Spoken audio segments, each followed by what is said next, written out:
You're listening to Inflow and On Fire, your weekly podcast companion for finding your flow and stoking your inner fire. I'm your host, Quinn Curtis, artist, mother of 5, and aspiring children's book author illustrator. Every month, our soulful discussions spark from a relevant fairy tale or myth. These help us better understand how to navigate our inner worlds and everyday lives so that we can live more joyfully, bring those big and beautiful dreams to life, and make the world a better place. Want to get the most out of this episode? Well, be sure to snag the free gorgeous study guide in the show notes that includes a written copy of the fairy tale or myth, soulful journaling questions, and other additional juicy resources.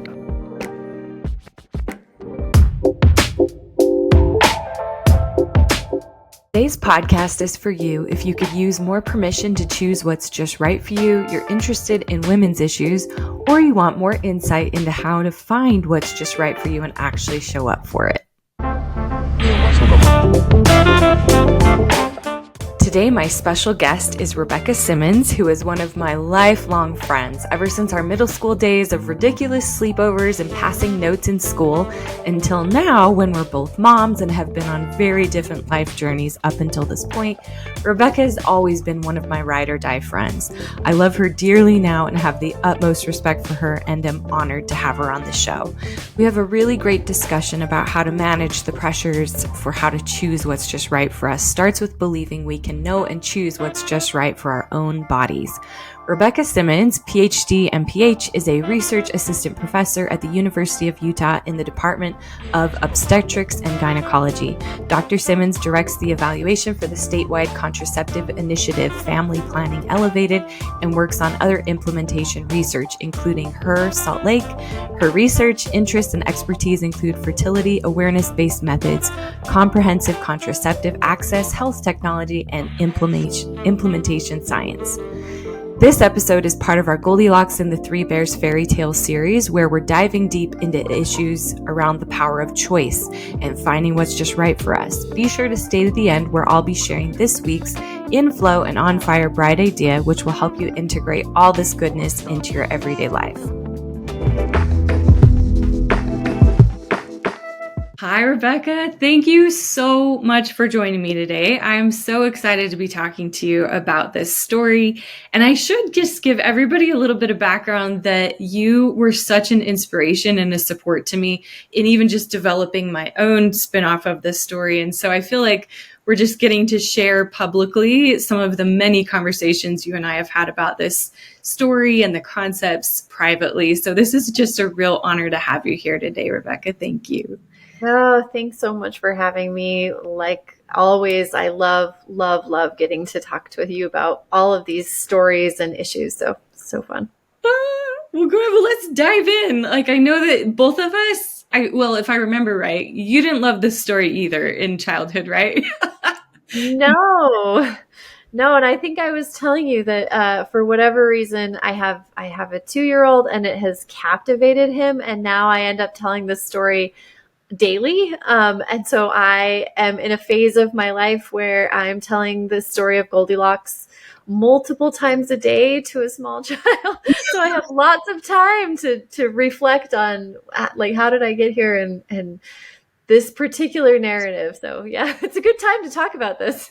Isn't it interesting how certain stories just come up? Like, I love how even a child will gravitate to it to a while. It's almost like a part of the way that they're trying to process through some things, right? And so with your son at the stage he's in, it's like a really fascinating story to him. It's catching his attention. It's really neat.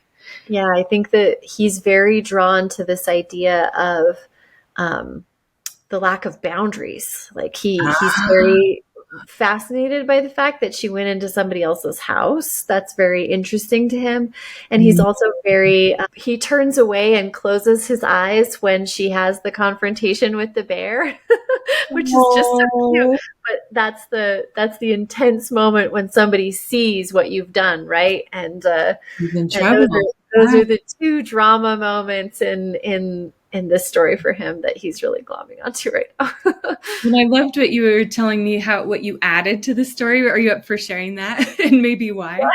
Yeah, so with many fairy tales that we tell, I I try to kind of just revise a little bit to meet more of what I would want.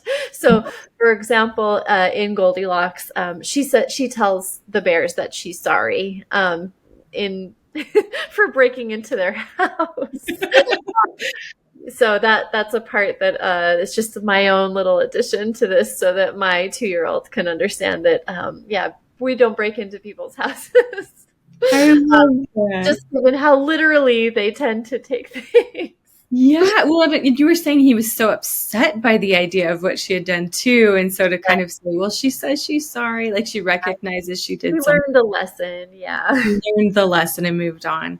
Well, I would love to just riff for a minute of just like if we were to go back in time in history, just our initial impressions of the story. The reason why I think this is interesting is because I do feel like those initial impressions of fairy tales do carry with us into adult lives. They inform the types of archetypes that show up within ourselves and how we even just build our own morality. And so I'd just love to hear like first impressions of Goldilocks, or what you always thought of the story as a child, or how you received it. Yeah, I always thought she was so rude. I think the thing that really was hard for me is this felt unkind. It felt like an unkind fairy tale. And so as the protagonist, I was always curious, why was this person they're not a good person. Why? And there's not a resolution that made it feel good for me. No matter how the story ended, if the bears ate her, I didn't feel good about it. If she gets away, I don't feel good about it. Like, there's no restitution for what's been done. There's no, like, it always bothered me, because I think I was like a very rule following little kid, and I was just kind of horrified at this idea that somebody would be so careless to go eat somebody's food and break their stuff, and like, So and with seemingly no remorse, like, or no yeah. forethought to who else could be on the receiving end of this. Mm. I would love to hear kind of your thoughts, though, because like I can see other ways of seeing this now, obviously.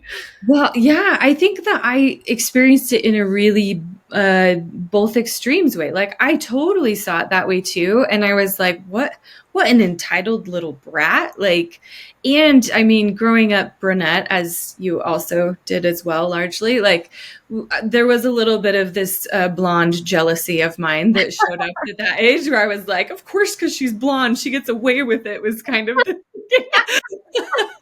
which of course I don't think now. But some of those things kind of were there. But one of the biggest things that really affected me with that story is it just really bothered me, the bear's reaction to it all. Because as a little girl, I could not imagine myself ever just breaking into someone's house unless it was absolutely vital for my survival. And so, like, in my mind, I'm like, why is this little girl out alone?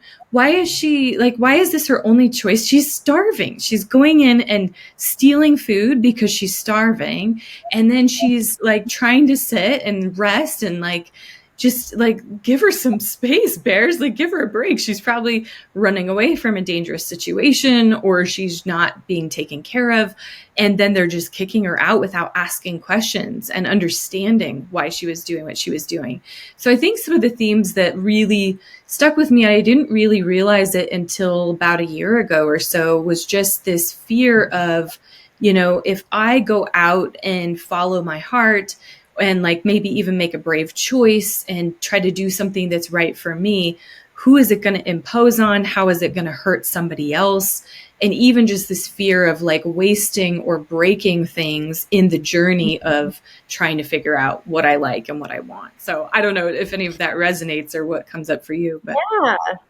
No, I as I've gotten older, I think that the curiosity that she exhibited was also just, I mean, I agree. There's likely exigent circumstances that this little person is coming to a random house in the woods.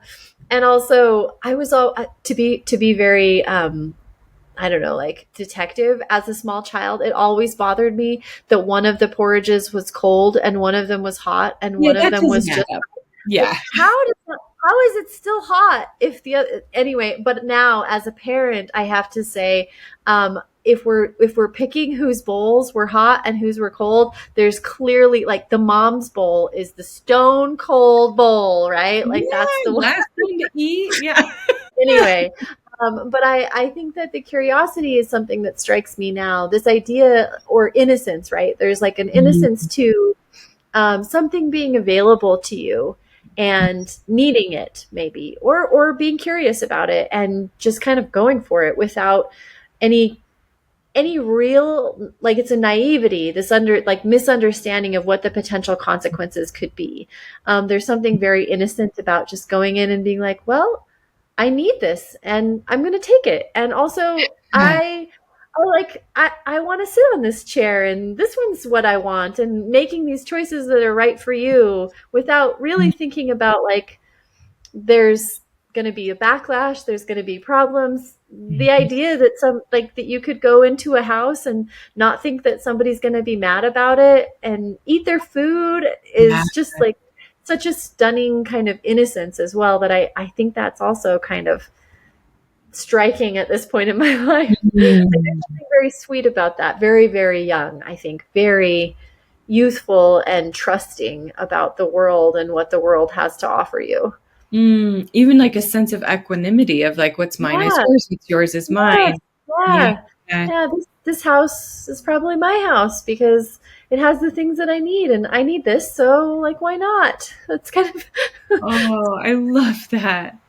Yeah, I think without that innocence and then like growing up with, with some of these thoughts, there was a real terror of making the wrong choice. And I mean, obviously there's some history there as far as like the society in which I was raised, and I know you were raised in a very similar society, similar egg, but like I think that it was just like this story kind of amplified the worst fears of it. It's like maybe she finally got out, she finally was able to find some things that worked for her, and was still going to always be on the run, still always hurting people, and never quite finding a safe space to try stuff, right? And figure out what's right for her.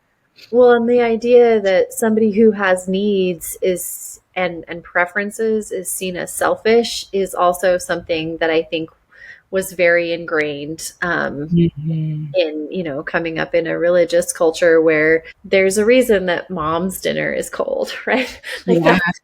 so I think that also, yeah, this idea that it's not safe for you, and moreover, what you do choose, if you make decisions that are solely for you, it's a selfish thing rather than an innocence or trusting thing. It's seen as like this bad thing, this really negative thing.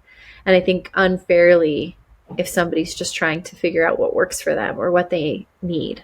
Yeah. Oh, God, it's making me think of the original version of the story, which I know I've shared with you a little bit of. Just, it was a grandmother figure. It wasn't a little Goldilocks. So then like her reward or like her retribution is that they try multiple ways of how to kill her after finding her in their home. And then they finally land on throwing her on top of the church spire where she's skewered and she dies. So that's a really interesting thing to think about, how it's like, just the evolution of the story, even how they kept making her younger and younger and younger. But when you look at like historically, especially at the time when this story was written down, it's like, even an old woman could go her whole life maybe feeling like she never found what was just right for her, and that there was never a space for her to figure out what was good for her. Well, and how interesting that they started with an old woman who is quote unquote useless to society, and they ended with a girl child who's quote unquote useless to society. Like, people who we don't deem as important, them trying to get their needs met, this violent retribution for them trying to find something that works for them.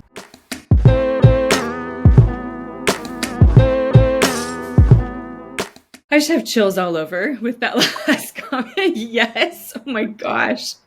Yes. Oh, so this feels like a beautiful point to kind of segue to some of your work and just observations. You deal so much in the heart of women's issues. I feel like you're right on the front lines of this and seeing like what's actually happening and what's at play. I wondered, some of the themes, or just maybe just a vaguer question first, but how do you see some of these themes of Goldilocks and even the useless woman, or anything that might come to mind affecting girls and women today? Well, it's funny because my primary work is in family planning, and that encompasses, contraception and abortion care and sexual and reproductive health broadly. And doing this type of work in Utah is really interesting. But I would say that these themes play out in a lot of different ways, in sexual and reproductive health and family planning. For example, one of the things that I think most everybody who, has a female body comes up against at some point is, using contraception. And there are 18 plus different methods and hundreds of different types of pills and whatever. And one of my jobs is to collect stories on people's method use over their lifetime. And one of the more harrowing things about learning about people's contraceptive use and how they avoid getting pregnant is how hard it is to find something that works for them, and how shamed they are, and how many pieces of stigma are around the methods that they choose to use, and how people who don't have any business having opinions about that have very strong opinions about what they should and shouldn't do. And even if they're experiencing side effects or problems, they're not believed, they're not trusted, they get disregarded. And this feeling of this enormous burden that it is to take this on, to avoid pregnancy. And it seems like such a small thing. And for so many people, it's, 30 plus years of your life that you spend trying to avoid getting pregnant.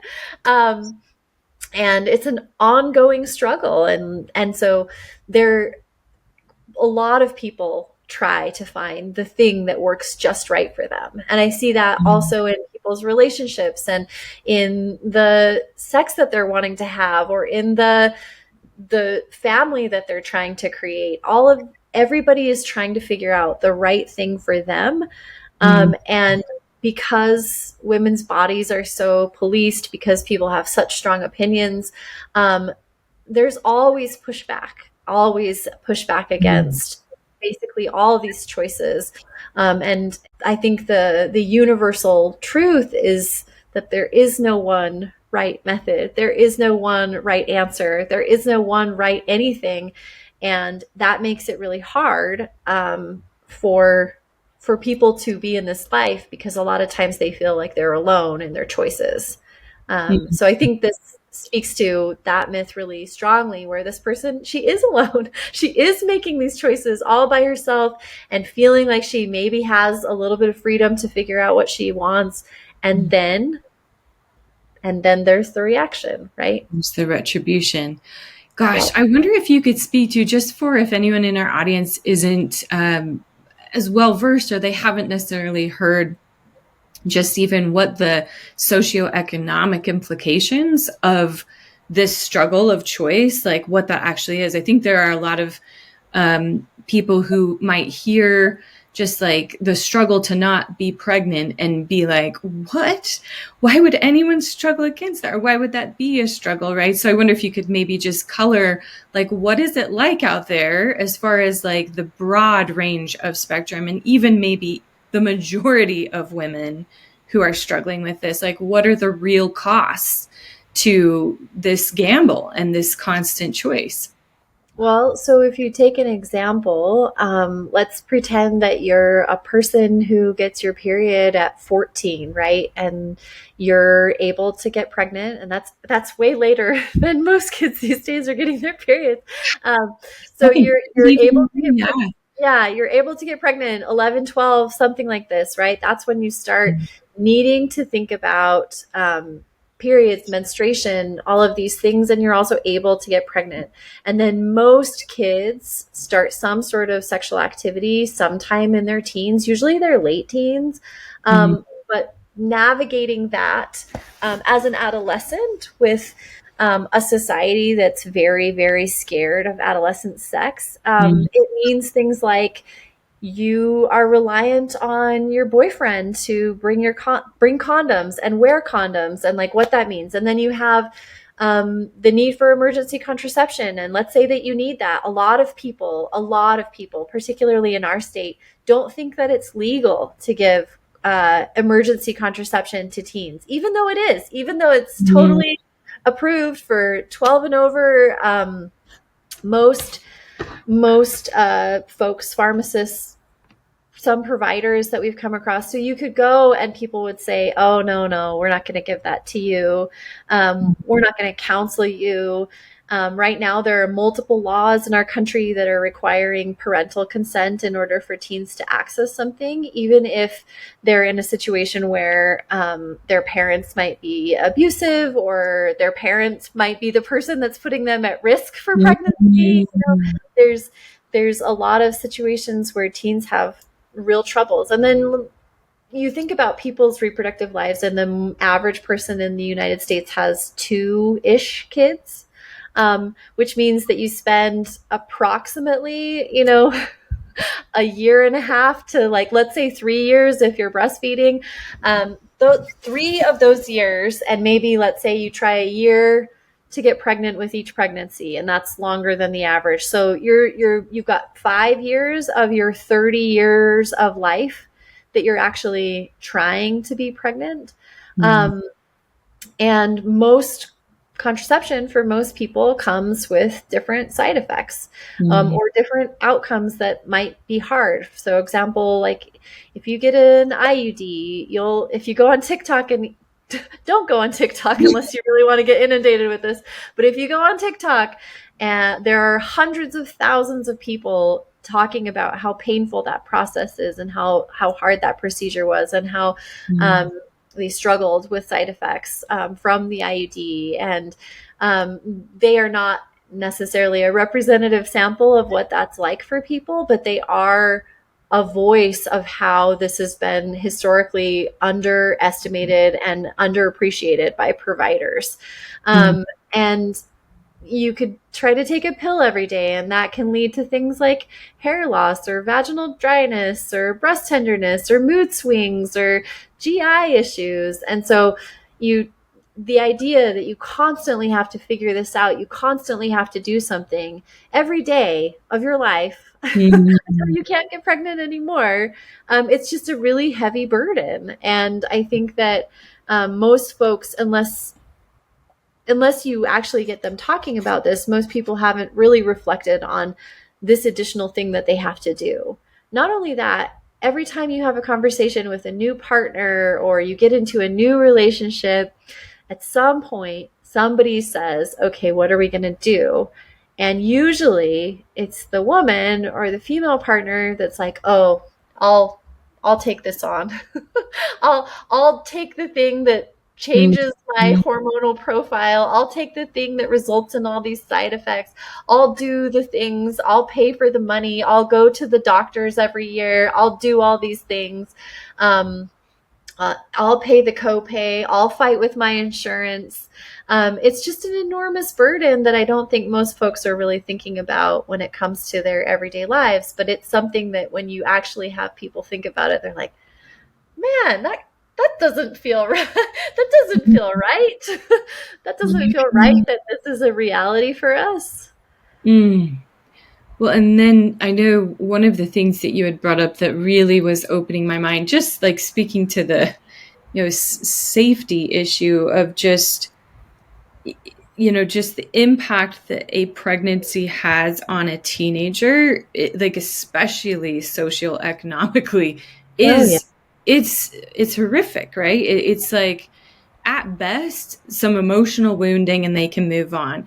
At worst, they're all of the things that they thought they could do as an adult are now compromised and potentially not even possible.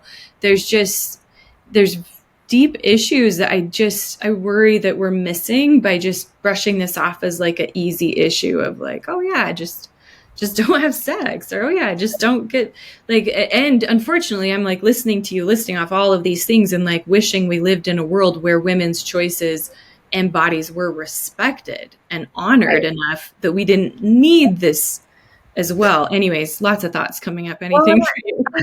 I think, to your point, I think the thing with, so I think I've said this before in my own life, and I'll say it here, but I think unwanted pregnancy, I didn't say unintended, unwanted pregnancy is always a negative thing, no matter what the outcome ultimately ends up being. That's and it can be, people can, that doesn't mean that you can't find delight and joy. There's plenty of studies. There's a study called the Turnaway study where they looked at what happened when people went to try to get an abortion and couldn't get an abortion. And they looked at like the long-term impacts of that. And that study details some of the outcomes, and, a lot of people find meaning and joy in challenges that they didn't anticipate having. But I think what is important to understand is that pregnancy is a risky condition.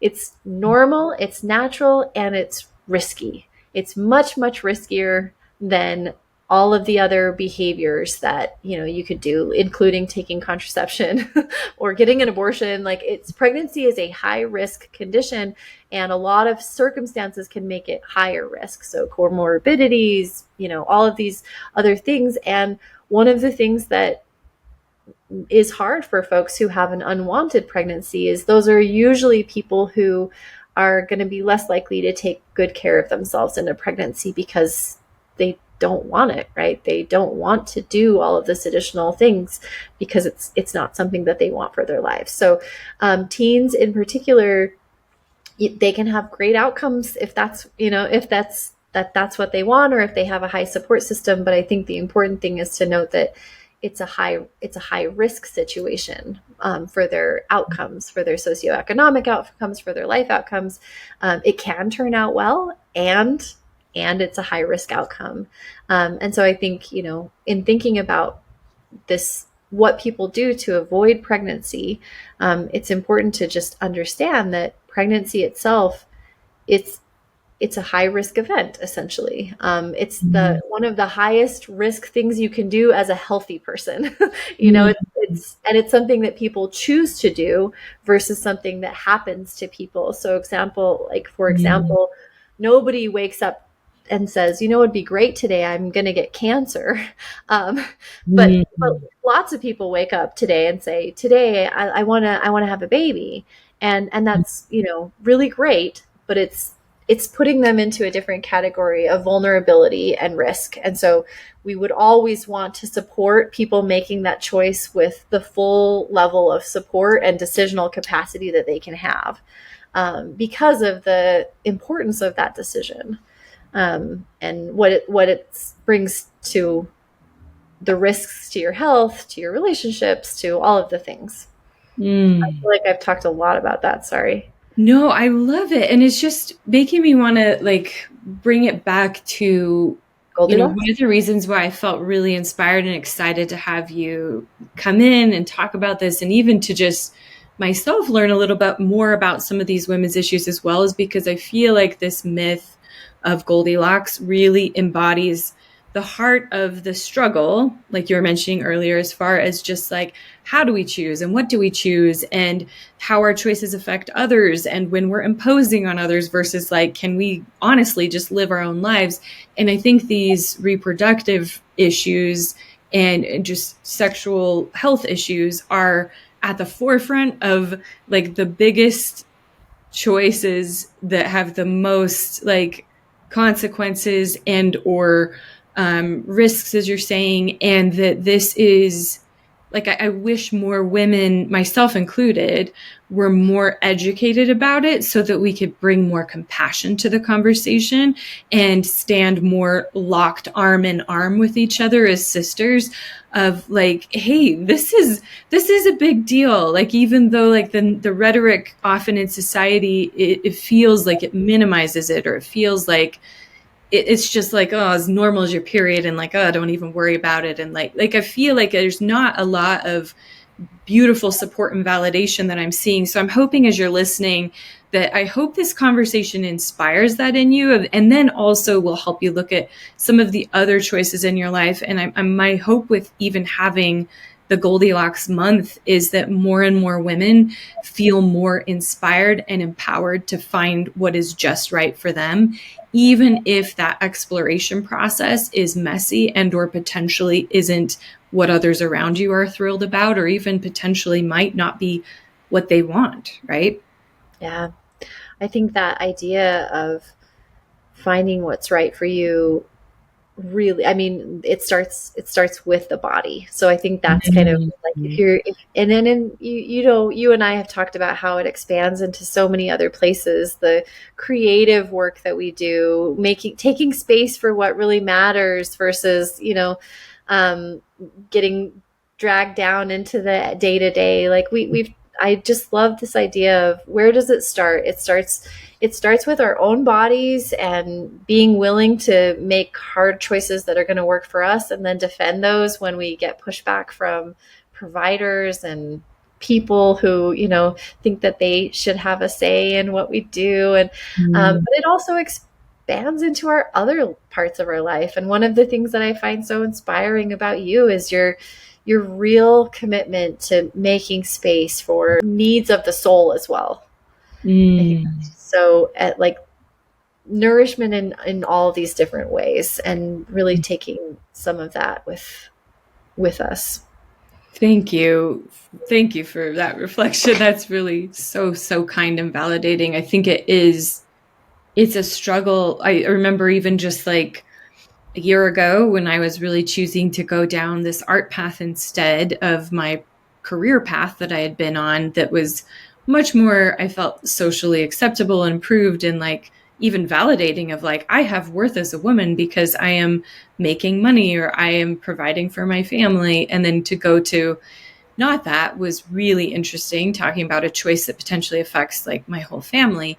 But one of the most difficult parts was like actually sitting down and choosing to make bad art, because it wasn't good in the beginning, right? And it took time. And I remember like this story came to mind and brought me a lot of comfort, because I was thinking about just the courage it requires to experiment and to waste and to be messy. Like, I was terrified of that in the beginning, of wasting paper, wasting art supplies, wasting time, right? Time that I could be cleaning my house or making some beloved meal for my family. Instead, I was devoting to trying to not draw something crappy or paint something terrible.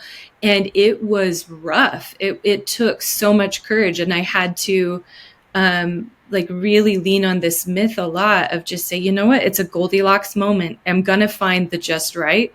I'm going to find the zone where this feels good and where I've found my way with it. But in the meantime, I'm going to try to let myself have some permission every day to try to experiment.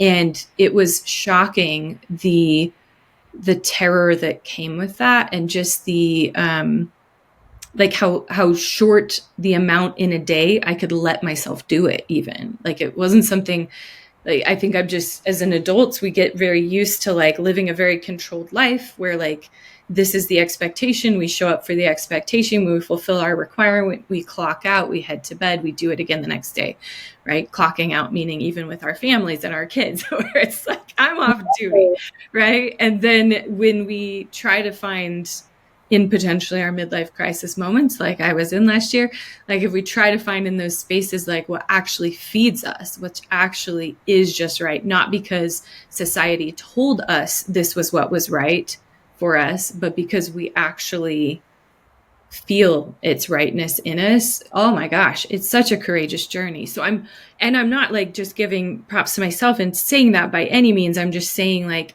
pick up your torches if you're feeling the call to like find that in yourself as well, for anyone listening, because it's a worthy pursuit. And also recognize if you're meeting like huge bears of resistance about it, you're not alone. Like, very normal and probably just programmed into us, especially as girls and women. Yeah.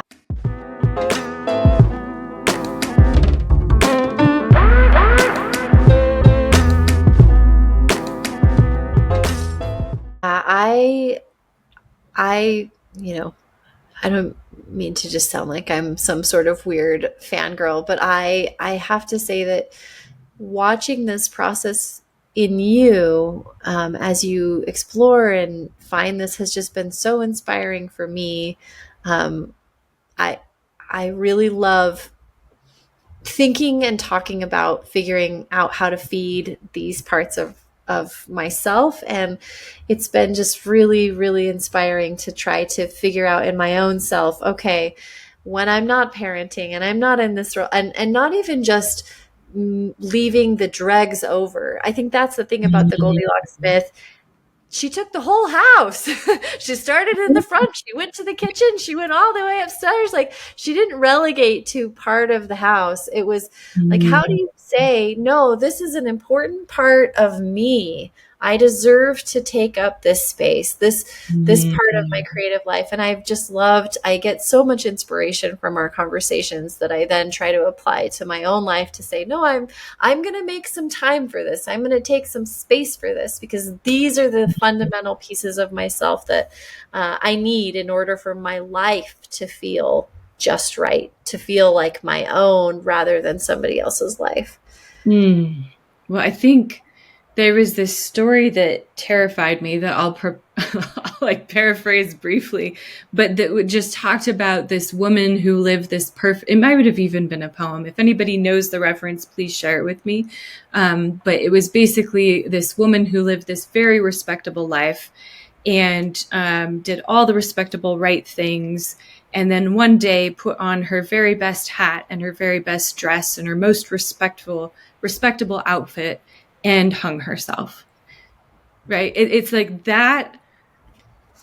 Like, I heard it years ago and it left such an impression, and where I just could see in myself as a mother and as a woman, like that part of me that was the walking dead, that wasn't choosing my soul. Right. And then I could see in women before me and in my family or out in society, and just see that look of like nobody's home in their eyes. Right. Or just this, it scares me. Right. And to the point where I've tried to prioritize it, because I believe that giving my children, like, cause sometimes I can't give it to myself. Right. Cause I think of that conditioning, it's hard sometimes to do it. But I think, like, if I can give my children an alive version of me, like, that will do more good than anything I could teach them. Because it's like, even just years ago, I realized, like, being a parent is actually an apprenticeship. Like, I used to think I wanted to be Mary Poppins and come into this and just sing songs and give everybody spoonfuls of sugar, and then life would be perfect and all the toys would be put away and they'd be smiling and happy to go to bed.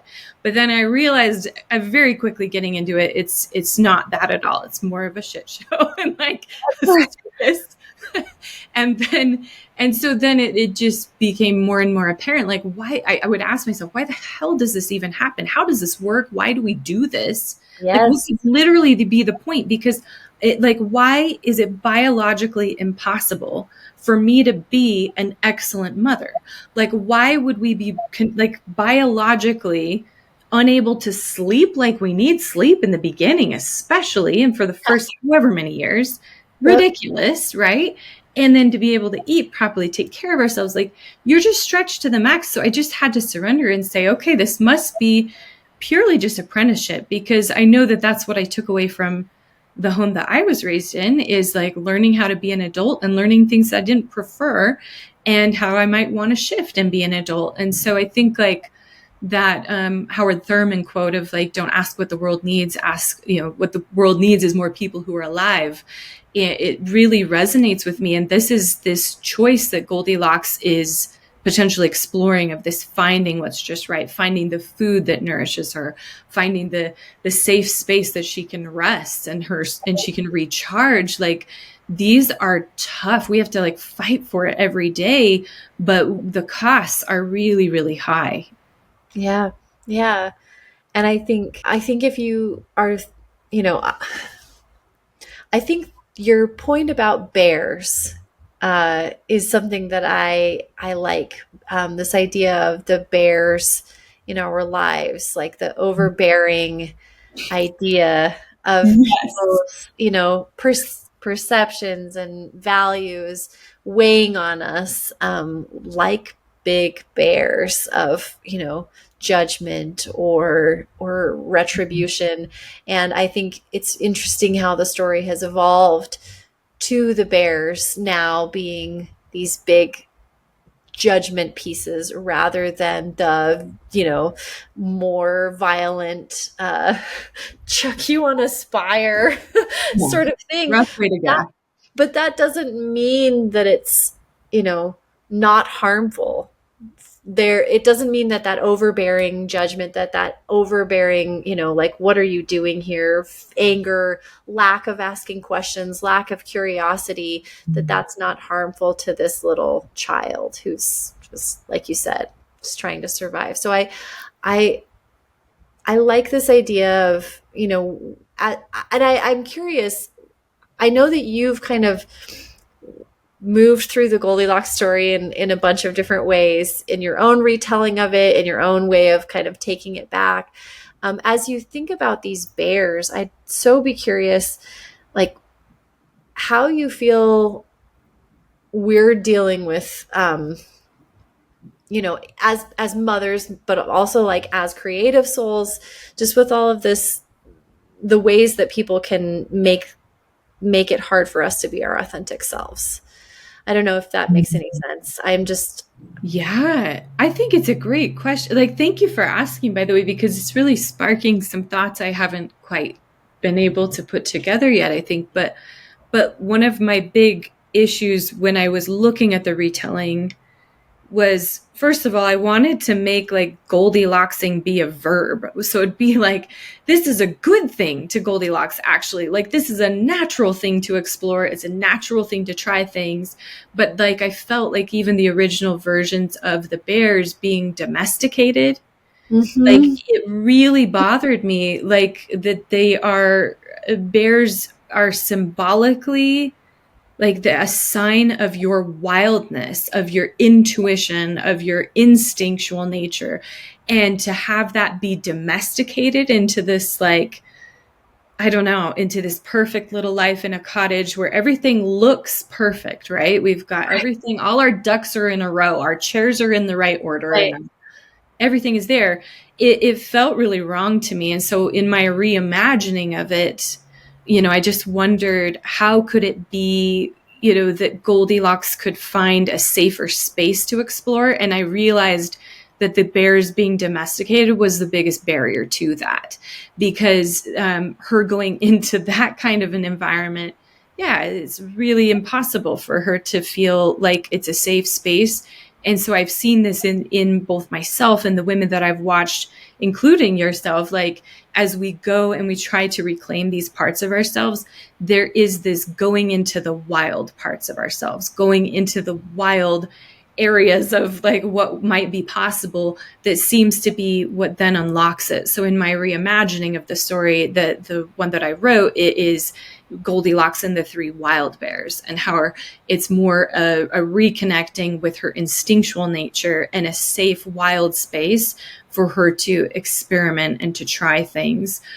So I think there's like, as far as domestication, I have a lot of passion about just that topic in general, because I think that it's such an ailment that we, especially as women, are suffering from, in that domestication is all about showing up for the expectations, of others. It's living in a cage a lot of times rather than following, like it's following societal norms. It's I honestly, just like to take a tiny little segue, I was fascinated with this story of pandas in China, I believe, that was in National Geographic years and years ago, and I hunted this story down.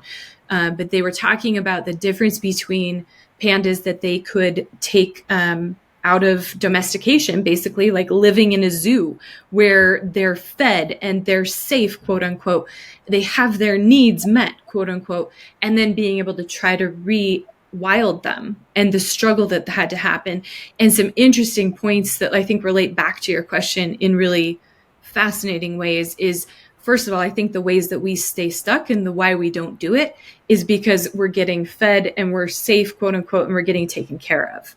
Yeah. Right. And we're terrified of those things going away because I think on some level we know or we feel we can't survive in the wild of the world. Right.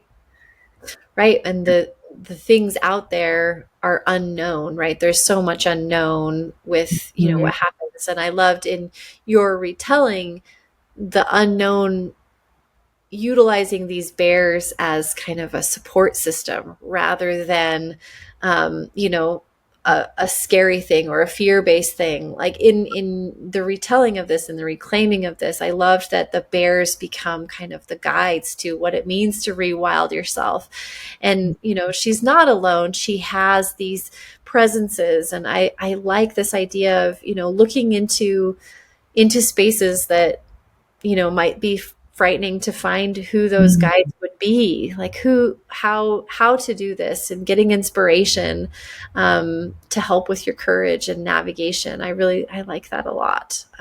Rather than these folks being the judgmental, like ties to domesticity. I think it's really a different perspective for this that I think is very needed and valued and really beautiful for thinking about this narrative. I'm watching this struggle unfold with my teenage daughters right now, who are on the brink of heading out into the adult world and the wild, per se, of the domesticated wild. Yeah. But it's fascinating watching them process and, looking at the level of fear and anxiety and feeling like, oh my gosh, did I teach them that? Or like, is this just innate in a way? Did they pick this up from society? Like, why is there just so much fear? Like, I've been having a lot of conversations with them lately about like it doesn't take that much money. Like you don't have to have a 4.0 even, like they're just terrified of, can they survive in the world, and it's just been really interesting to me lately. We've had so many conversations about it, but interestingly enough, back to the pandas, I thought, because it relates here too, some of the signs that they watch for in domesticated pandas of being able to rewild them, because side note, like wild things don't live long in captivity, and they don't thrive in captivity. Like there's a cost there. And the same would be true for all of us. We're not naturally domestic. Like we are naturally wild beings, and the same risks are there if we don't reclaim some of that wild nature. And so with pandas, one of the things they watch for is that they don't trust everyone and everything, that they actually are a little bit suspicious and cautious, and they especially don't just trust any human. Another thing they look for is, can they find shelter and food for themselves? So it feels like just such a powerful parallel, especially as I look at my daughters and look at my own journey through it, of just like, those really are the struggles, the primary struggles of like, who will be a guide and a support and a safe space for me? And how do I see and recognize those signs versus who might try to, captivate me or manipulate me or make this life harder or hurt me. Like there's just a lot. Yeah. So goodness. Well, I would love, just in closing and wrapping this all up, like just with these beautiful themes of the power of choice and of, rewilding ourselves, finding what's just right for us. Is there any thing that you wish you would have been able to say, or that you'd hope for viewers in listening? No, I mean, because what I do and what I get to be part of and witness in people's lives and lived experiences. I would just hope that, again, if you are a person who's living in this world thinking about, your own body and your contraception and your family planning and whatever, that you understand that it's valuable for you to just make your own choices, and that there's no one right path for you. And that applies across the board, obviously, but for my area of expertise, I think it's a little bit less said. I think it's a little bit less explicitly said by clinicians and by people. Like, there's no right answer. Do what's going to work for you. And don't hesitate to change if something's not working for you. That would be what I would hope everybody would know. I'm so grateful for you sharing that. And I do hope everybody does take that to heart, and then takes into heart, like, that this applies to everything, like you're saying too, like that this is like starts with your body. Even, can you imagine like the strength of more and more women really honoring and recognizing that and claiming that within themselves, that like, hey, I get to choose what's right for my own body, and I also get to choose what's right for my life, and like moving forward, like the world would be a better place. Yeah, for my art, for my soul, for my journey, for my path. Like, and how do we support people who are on those paths as those wild bears? I think like that's the other piece as I get older, looking into, what can we do as we get older to support younger folks who are on that path? Because like you said, it's tough. It's a tough transition. And it doesn't, like I think with bears, it doesn't always mean that we're just solving things for them. Like the answer isn't just to solve the problems. Maybe it's to ask different questions, or to spark creativity, or to be a witness to struggle without trying to fix. But I think, how can we be a support system for folks who are entering that wild space? Oh, I love that. It reminds me of the definition of what being a safe space is, as far as someone feeling seen, heard, and valued. Yeah, that's perfect. See? You got this. Oh my gosh. Well, Rebecca, it's been so lovely to have you on. Thank you so much for being here and having this conversation. I hope to all of our listeners that you're feeling inspired and energized. Rebecca is a powerhouse. She has been in a lot of amazing environments and circumstances worldwide that have really informed her perspective. And it's just so comforting to me to know that you're on the front lines fighting for some of these issues and really seeing what's going on for women. So thank you for the work that you do, Rebecca. Oh, thanks for having me in this conversation. I love talking to you about this stuff. Oh, thank you. I loved this convo with Rebecca and the connection she was making with how all our just right decisions begin with what's just right for our body. That when we show up and care for ourselves with what's just right for us, it makes everything else easier and better. I also loved the nuances she shared that helped give those around us more space to follow what's just right for them also, rather than us feeling like we need to force our just right on them. Today's Inflow on Fire bright idea is to ask yourself, what's something you believe is just right for your body but don't feel support for? Did you ever say yes to something but wish you could have said no? What's something you'd like to experiment with finding your just right in, and do you feel safe to explore it? These are big questions, but having the answer to them can be massive in helping us make really strong decisions for ourselves and our bodies and our lives. If you'd like to think through this bright idea and more questions to help you break through with this month's content, be sure to download the free study guide in the show notes.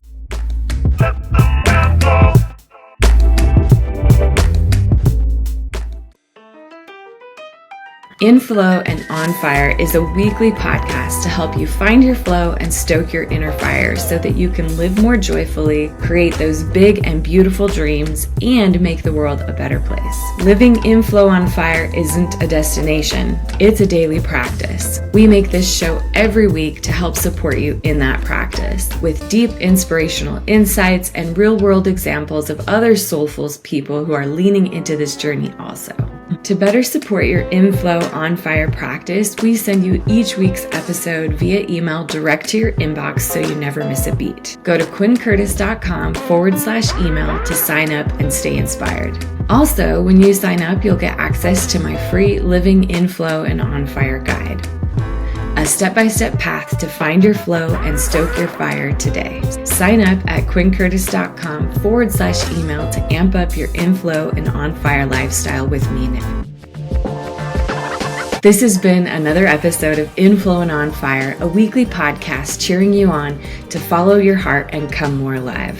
It can be tough to stay in flow and keep your creative fires burning bright, so please take this podcast with you on your journey. Subscribe so we can keep fanning your flames and cheering you on each week. If you got something out of this episode and haven't already left us a review, please do. Positive reviews really help other people who need this to find it also. I'm your host, Quinn Curtis, artist, mother of 5, and aspiring children's book author illustrator. I'm here creating this show because I know just how hard it can be to even just stay excited and engaged in our everyday lives. With so many demands for our time and attention, it can be especially tricky to prioritize those nudges from our heart and soul. However, the costs like depression, disconnection, anxiety, overwhelm, loneliness, lack of fulfillment, and so much more are really high when we don't.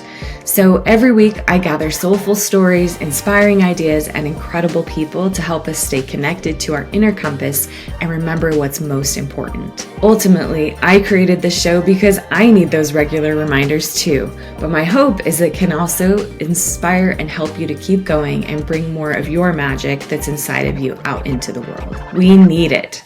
Special thanks to Avesa and Maddie Love for our theme music. Thank you so much for listening, friend. In between now and when we connect again, stay in flow on fire. It matters and you matter.